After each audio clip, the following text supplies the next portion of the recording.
Opening credits. Reigniting your impact. Actionable strategies for overcoming leadership setbacks and defeat. Written by Dr. Keena R. Mosley. Narrated by Araceli Gote. About the author. An author, coach, consultant, and speaker, Dr. Keena R. Mosley is the Chief Transformation Officer at Momentum Leadership Group, a coaching and consulting firm that provides early education, nonprofit, and social service organizations with leadership development solutions to engage their teams, maximize results, and empower middle managers for sustainable success. When not working with current leaders, Dr. Keena serves as a college instructor where she contributes to the development of the next generation of educators. To access more transformational resources, visit www.drkeena.com. Introduction. In flight school, pilots are taught to warn passengers of danger by saying, "Brace for impact." I can't tell you how many times that I wish there was a brace for impact announcement in my actual life. If I could, I would give everyone in my reach a warning, but it just isn't always possible. What is possible is to make sure that you have the tools to get unstuck when you face a setback or defeat. This book is designed to give you actionable strategies that stop the downward spiral that can occur when things don't go well in your professional life. If you are navigating a career setback, have experienced a significant defeat, or are feeling stifled by your workplace, this book is for you. This book is going to provide you with the steps needed to get out of your dark place. I know exactly where you are because I have been there more than once. Yes, I have been in the place that felt like the end of the road. There were days when I literally felt under attack. I felt disrespected, ignored, and rejected. Fortunately, the toxic work environment in which I found myself didn't overtake me. Instead, I was able to overcome the challenges placed before me, and I was able to get my fire back. It wasn't an overnight success, but I worked hard, and because of these strategies, I was able to build a strong team, turn around some significant organizational challenges, and eventually launch my own company. With over 30 years of experience in early education, nonprofit, and social services sectors, I have been able to accelerate organizational performance and help teams experience lasting success.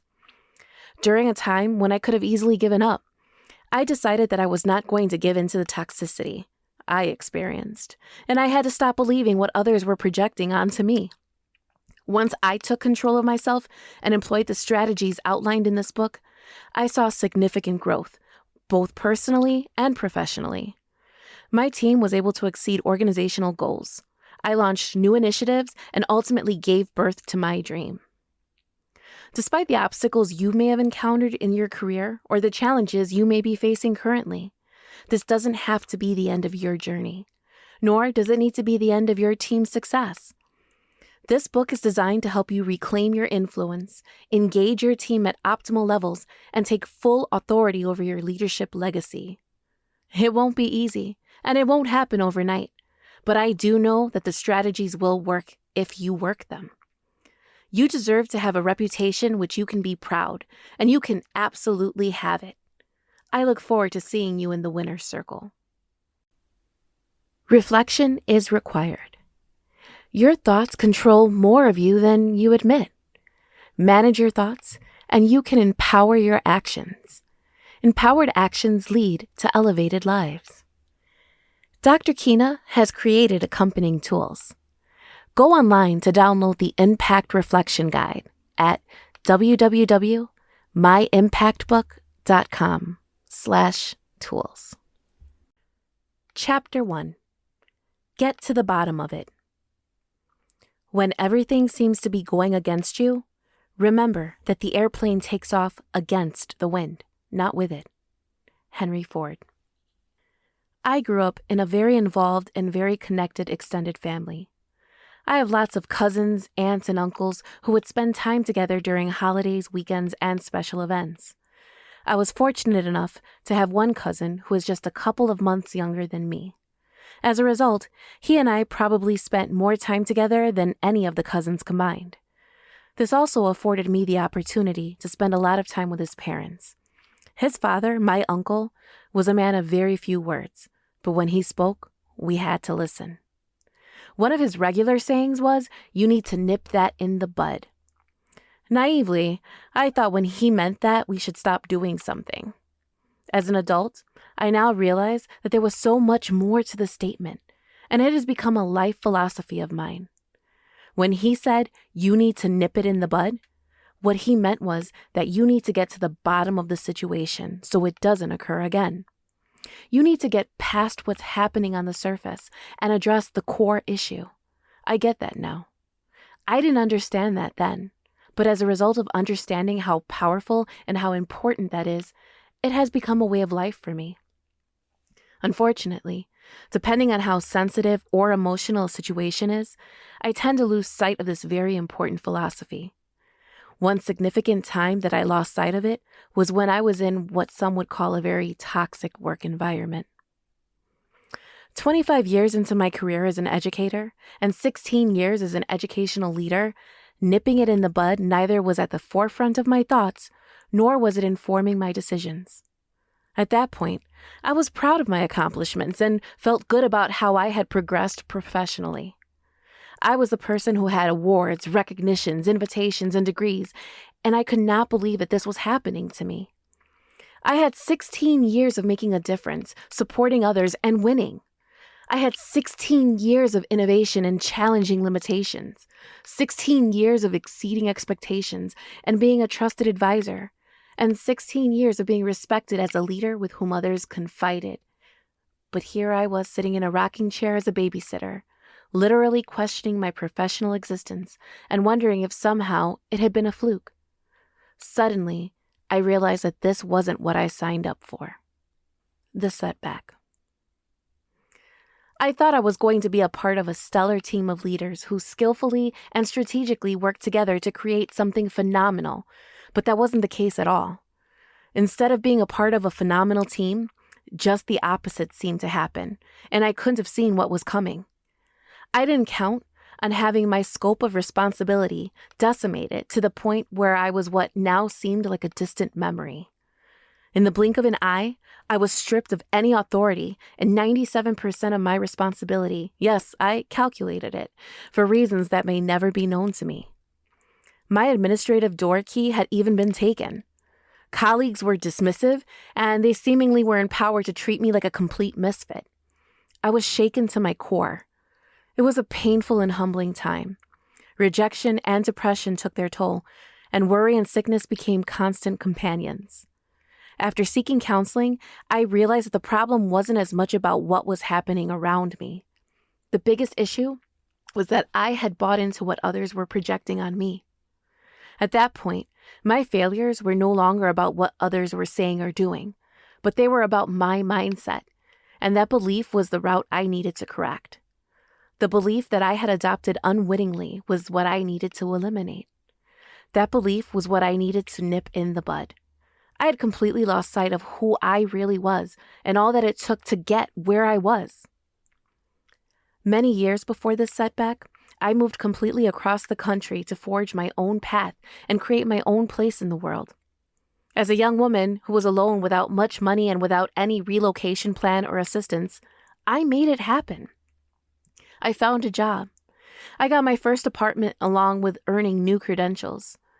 I went back to school for advanced degrees and simultaneously had an amazing career full of upward progress. I even purchased my first home. All of that took courage. It took bravery. It took planning. It took strategy. It took enormous effort that suddenly seemed to disappear. But it hadn't. I had just ignored it. I lost sight of who I was and what I was capable of doing.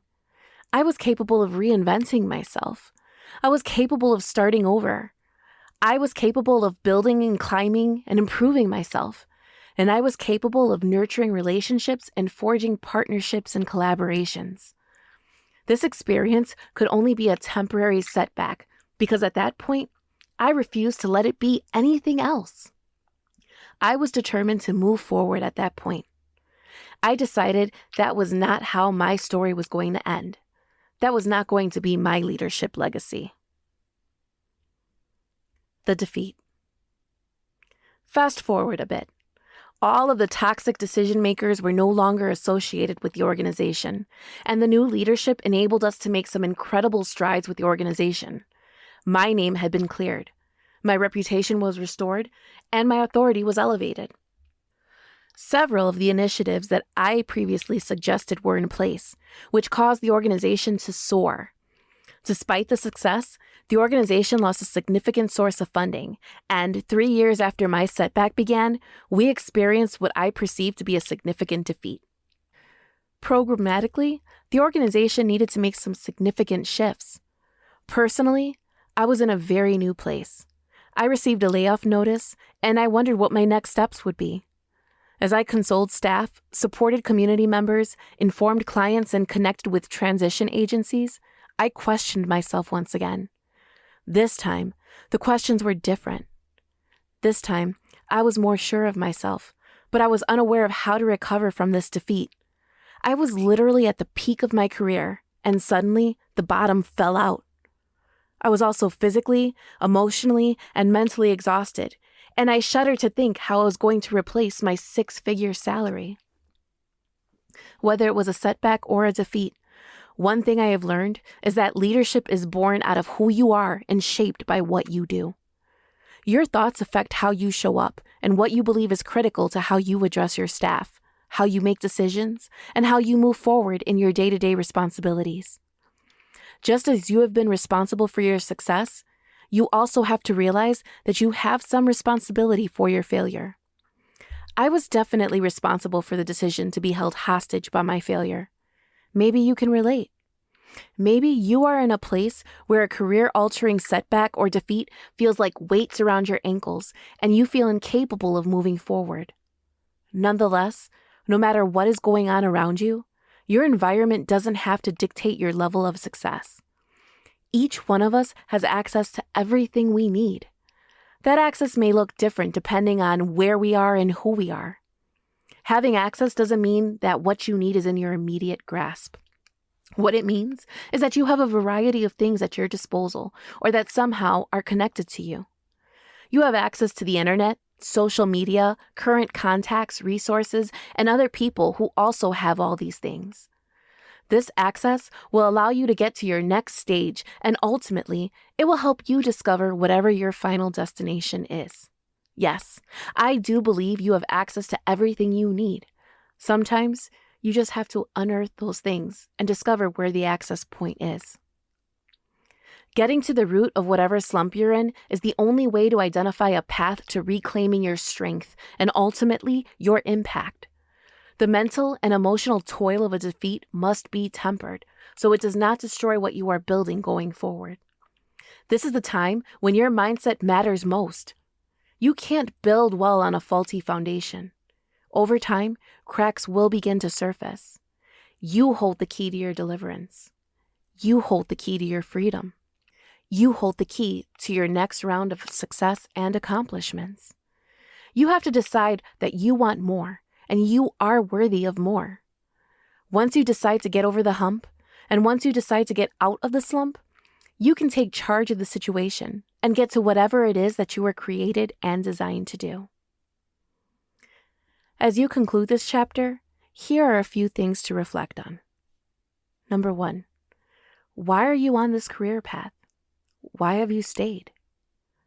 Number 2, what is at the core of the setback? Number 3, what did you buy into that diminished your excitement, energy, your passion, or your drive? Number 4, what needs to happen for you to implement the action items listed below? Use these action items to reignite your impact. Number 1, reflect on where you are and the impact it has had on you. Acknowledge your disappointment and its true source. Be sure to determine if you have bought into beliefs or behaviors that are counterintuitive to your core values or characteristics. Number 2, identify the things that are holding you back and deal with them. Once you know the source of your constraint, you can work to overcome it. Number 3, commit to rising above what is happening around you. Your environment is not nearly as important as what you bring to the table.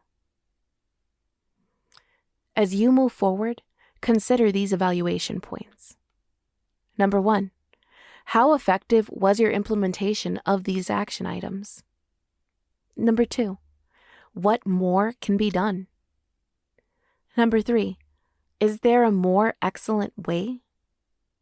Chapter 8, the consistency quandary.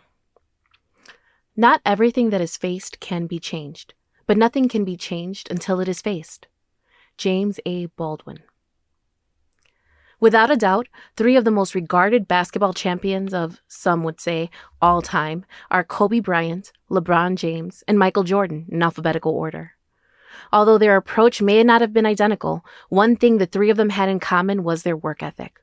Kobe watched footage and practiced incessantly. LeBron developed a comprehensive approach to rest, recovery, training, diet, and lifestyle, while Jordan kept a strict sleep schedule and trained very, very hard.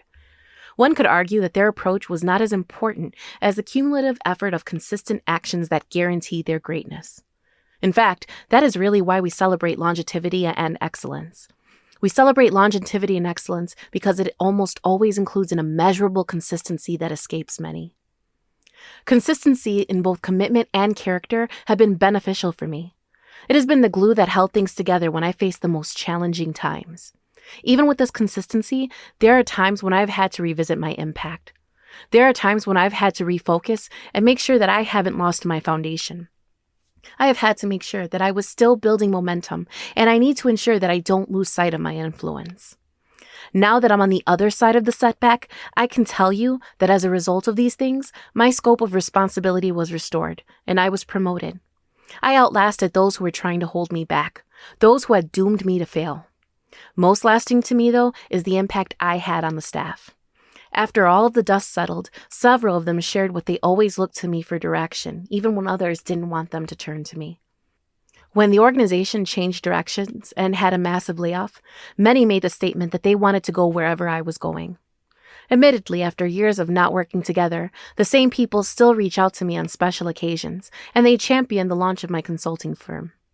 They continue to seek my counsel on career decisions and defer to me in times of crisis.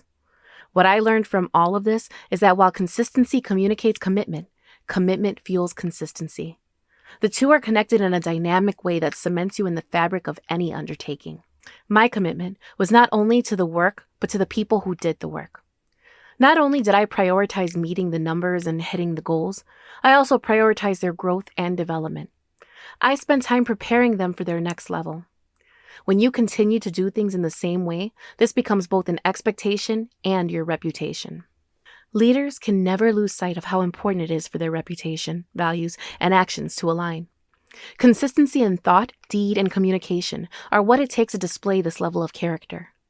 Anything outside this suggests instability and is a threat to trust.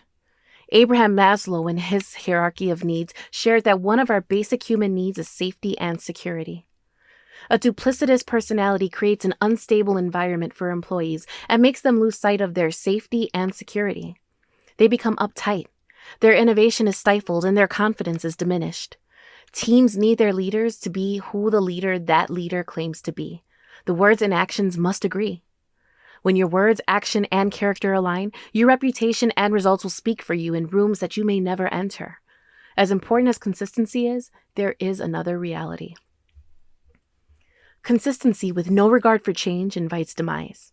Successful leaders not only acknowledge that there are times when switching things up is necessary, but they also do not shy away from this necessity.